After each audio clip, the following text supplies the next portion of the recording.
দেখতে দেখতে ক্রিসমাস চলে এলো, আর ক্রিসমাস মানেই তো মজার মজার কেক। তবে এবারের কেকটা একটু ভিন্ন ধরনের, শীতের আমেজকে মাথায় রেখে। আর স্পেশালি যারা চিনি আর ময়দাটাকে অ্যাভয়েড করেন তাদের জন্য এই কেকটা কিন্তু অনেক বেশি হেলদি একটা কেক। যারা ডায়েট করেন তাদের জন্য উপযুক্ত। তবে শুধুমাত্র যারা ডায়েট করেন তারাই নয়, যে কেউ যখন তখন এই কেকটা খেতে পারবেন। কারণ এই কেকটা যেমন হেলদি তেমন কিন্তু মারাত্মক ধরনের টেস্টিও বটে। তাহলে চলুন কথা না বাড়িয়ে ঝটপট আপনাদের রেসিপিটি বলে দিই। আমার চ্যানেলের বাকি রেসিপিগুলো দেখার অনুরোধ রইল। ভালো লাগলে লাইক কমেন্ট শেয়ার করবেন আর চ্যানেলটি সাবস্ক্রাইব করবেন। এছাড়া আমার ইনস্টা আর ফেসবুক পেজ থেকে দেখলে অবশ্যই ফলো দিয়ে রাখবেন। তাহলে চলুন ঝটপট এই ক্রিসমাস কেকের রেসিপিটি দেখে নিই। আমি ফার্স্টেই বলেছিলাম আমি চিনি ব্যবহার করব না, তাই আমি মিষ্টির জন্য এখানে নতুন গুড় ব্যবহার করছি। তো নতুন গুড়টাকে আমি আগে থেকে ভিজিয়ে রেখেছিলাম আর তারপরে সেটাকে ব্লেন্ডারে দিয়ে দিলাম। আর এরপরে রুম টেম্পারেচারে থাকা একটা ডিম আমি এখানে দিয়ে দিচ্ছি। আমি ব্লেন্ডারে মিক্সচারটা তৈরি করে নেব, তাই এখানে সবগুলো দিয়ে দিচ্ছি। আর লাস্টে দিয়ে দিচ্ছি বাটার। আমি যেহেতু হেলদি বানাবো তাই বাটার ইউজ করছি, আপনারা চাইলে তেলও ব্যবহার করতে পারেন। আর এ পাশে আমি গুড়কে কিছুটা ক্যারামেল করে নেব, তাই অনেকটাই গুড় আমি এখানে দিয়ে দিচ্ছি একটা কড়াইতে। সামান্য একটু তেল দিয়ে চিনিটাকে যেভাবে ক্যারামেলাইজ করা হয় সেম প্রসেসই আমি করব। তো এটাকে একটুখানি জালকে খুবই লো আঁচে রেখে আমি এটাকে গলিয়ে নিচ্ছি। আর আমি এটার মধ্যে কিছু বাদাম ব্যবহার করব আর কিশমিশ। আপনারা চাইলে কিন্তু এখানে যে কোনো ধরনের বাদাম ব্যবহার করতে পারেন, আমার কাছে যেগুলো অ্যাভেলেবেল ছিল আমি সেগুলো দিয়ে দিচ্ছি। এটাতে কিন্তু কেকের স্বাদটা অনেকটাই ভালো আসবে, তাই অবশ্যই দেওয়ার চেষ্টা করবেন। আর এটাকে খুব সুন্দরভাবে আমি একটুখানি মেল্ট করে নেব। তো আমার কিন্তু এখানে গুড়টা পুরোপুরি মেল্ট হয়ে গিয়েছে। আর এটা যখন একটু আঠালো আঠালো হয়ে যাবে তখন এটাকে নামিয়ে নিতে হবে চুলা থেকে। আর গরম অবস্থায় কিন্তু আমি এটাকে ঢেলে দিয়েছি, না হলে এটা জমাট বেঁধে যেতে পারে। যে মিক্সার বোলটাতে আমি এখানে কেকের মিক্সার তৈরি করে নেব আমি সেটা দিয়ে একেবারে ঢেলে নিয়েছি। আর দেন আমি এখানে ব্লেন্ডারে যে মিক্সারটা তৈরি করে নিয়েছিলাম সেটাও ঢেলে দিলাম। এখানে বাটারগুলো যদি একটু ডিজলভ থাকে তাহলে প্রবলেম নেই, এটা পরবর্তীতে যখন মিক্সচারটা তৈরি করব তখন আস্তে আস্তে এটা কিন্তু মেল্ট হয়ে যাবে। তো এগুলোকে আমি সব ঢেলে একদম সুন্দরভাবে নিয়ে নিচ্ছি।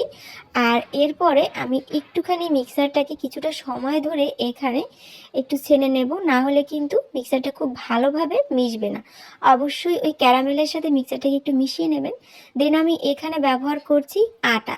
যেহেতু আমি ময়দা ব্যবহার করব না আগেই বলেছি, তাই আমি আটা দিচ্ছি আর দিয়ে দিচ্ছি বেকিং পাউডার, সামান্য বেকিং সোডা আর একটুখানি গুঁড়া দুধ। গুঁড়া দুধটা অপশনাল, চাইলে না দিলেও চলে। তো এগুলো দেওয়া হয়ে গিয়েছে। এখন আমি খুব সুন্দরভাবে এটাকে চেলে নেব। আপনারা চাইলে কিন্তু এখানে তরল দুধও ইউজ করতে পারেন, তবে সেক্ষেত্রে একটু ঘন ব্যবহার করবেন, নাহলে মিক্সারটা অনেকটাই পাতলা হয়ে যাবে। তো আমার কিন্তু এগুলো সব একদম তৈরি। এখন আমি উপর থেকে একটুখানি চকলেট এসেন্স দেবো। যেহেতু আমি গুড় ব্যবহার করছি তাই চকলেট এসেন্সটা আমার মনে হয় বেশি ভালো যায়। আপনারা চাইলে ভ্যানিলা এসেন্সও দিতে পারেন, এটা যার যার পছন্দের বিষয়। তো এখন আমি খুব সুন্দরভাবে কেকের মিশ্রণটাকে তৈরি করে নেব, যেন কোনো ধরনের লাম্পস না থাকে। অবশ্যই খুব সুন্দরভাবে এটাকে মিশিয়ে নেবেন। আর একটা মোল্ডে আমি বাটার পেপার দিয়ে সেখানে সামান্য অয়েল ব্রাশ করে নিয়েছি। এখন আমি ওই যে মিক্সচারটা তৈরি করে রেখেছিলাম সেটাকে দিয়ে দিচ্ছি। আর এটাকে কিন্তু এখানে যে সাজটা আছে তার অর্ধেকটা পরিমাণ ঢালবেন, কারণ কেকটা যখন ফুলে যাবে তখন কিন্তু বেশি পরিমাণ ঢাললে এটা একদম বাইরে চলে যাবে। আমি এখানে আগে থেকে প্যানটা গরম করে রেখেছিলাম, সেখানে মোলটা দিয়ে দিলাম। উপর থেকে কয়েকটা চকলেট চিপস দিয়ে দিচ্ছি আর কিছুটা বাদাম এখানে দিচ্ছি ডেকোরেশনের জন্য। আপনারা চাইলে কিন্তু এখানে চেরিও ব্যবহার করতে পারেন। তো আমার কাছে যেগুলো অ্যাভেলেবেল ছিল ডেকোরেশনের আমি সেগুলোই দিয়ে দিচ্ছি। এখানে আপনারা আপনাদের পছন্দ মতো ডেকোরেশন করে নেবেন, যাতে কেকটা দেখতে আরও বেশ গ্লেসিয়াস হয়। তো এখন আমি এটাকে বেক করে নেব। আমি এটাকে আধা ঘন্টার মতো বেক করে নিয়েছি।